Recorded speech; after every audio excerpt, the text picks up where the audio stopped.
克斯坦的朋友们，大家好，我是来自中国的留学生，很开心能够参与到这段视频的录制中。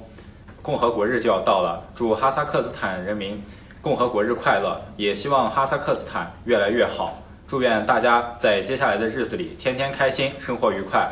谢谢大家。Sevgili Kazakistanlar, Cumhuriyet Günü ve Devlet Egemenliğinin Bildirgesi'nin 35. yılı kutlu olsun. Bu tarih bağımsız ve güçlü bir refah içinde bir Kazakistan'ın temellerinin attığı gündür.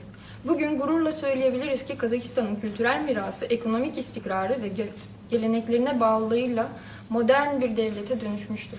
Çalışkan ve başarısever halkımızla her gün ülkemizin geleceğini güçlendiriyoruz. Bu bayram hepimize yeni başarılar ve ilham getirsin. Cumhuriyet Bayramınız kutlu olsun. Hörmətli Qazaxlar, sizi Qazaxstan Respublikası günü və qəbul olmasının 35 ilini münasibətlə ürəkdən təbrik edirəm. Biz öz torpağımızda zəhmətkeş, açıq və yaradıcı xalqımızda fəxr edirik. Qazaxstanımız, çiçəklərimiz, dostluq, sulh və harmoniya diyarı Respublika günümüz mübarək əziz Qazaxlar. Azadlıq, birlik və vətən üçün qürur bayramımız mübarək.